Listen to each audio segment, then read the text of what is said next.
My name is Sam Wagner. I'm the author of Malignant Self-Love, Narcissism Revisited. Narcissistic supply, admiration, adulation, and in general attention, is exciting. When narcissistic supply is available, the narcissist feels elated, omnipotent, omniscient, handsome, sexy, adventurous, invisible, and irresistible. When, on the other hand, narcissistic supply is missing or deficient, the narcissist first enters a manic phase of trying to replenish his supply. If he fails, the narcissist shrivels, is deflated, withdraws, and is reduced to a zombie-like state of numbness. Some people, and all narcissists, are addicted to excitement, to the adrenaline rush, to the danger that inevitably and invariably accompanies reckless behaviors.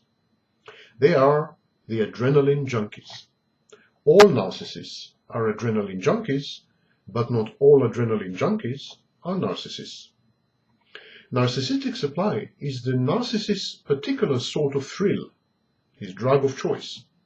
Deficient narcissistic supply is the same as absence of excitement and thrills in non-narcissistic adrenaline junkies.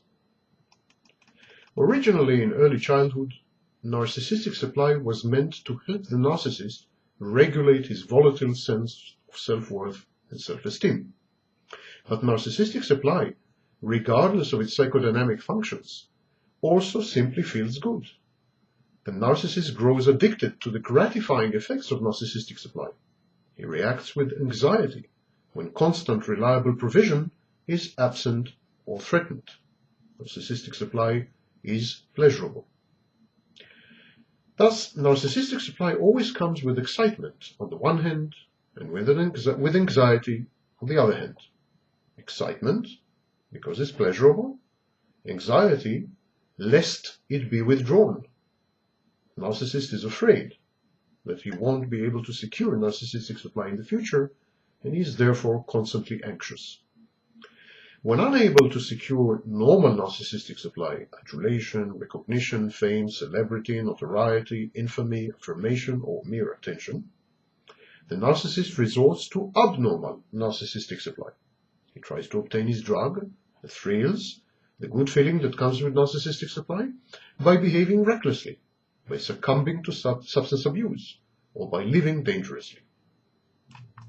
Such narcissists, faced with a chronic state of deficient narcissistic supply, become criminals, or race car drivers, or gamblers, or soldiers, or investigative journalists, or police officers. They defy authority. They avoid safety, routine, and boredom. No safe sex, no financial prudence, no stable marriage or career. They become peripatetic.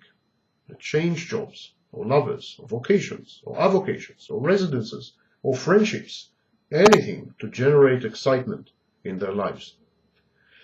But sometimes even these extreme and demonstrative steps are not enough.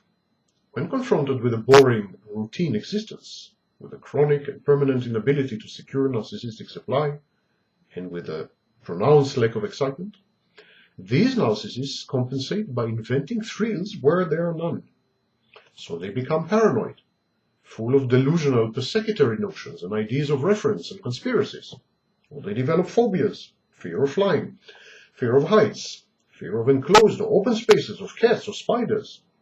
Fear is a good substitute to the excitement they so crave, and that constantly eludes them.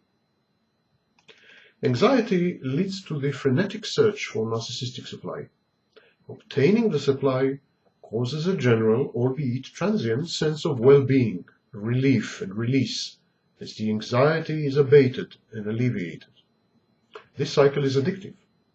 Anxiety, heightened anxiety, manic search for narcissistic supply, finding narcissistic supply, reduced anxiety, relief, sense of well-being. But what generates anxiety in the first place? Are people born adrenaline junkies, or do they become ones? No one knows for sure. It may be genetically determined. We may discover one day that adrenaline junkies, conditioned by defective genes, develop special neural and biochemical paths an unusual sensitivity to adrenaline. Or it may indeed be the said outcome of abuse and trauma during the formative years, as is the current thinking. The brain is plastic and easily influenced by recurrent bouts of capricious and malicious treatment. Bearing this in mind, we can also say that the prognosis for this particular behavior in narcissism, reckless behavior, adrenaline-seeking, thrill-seeking, prognosis is pretty good.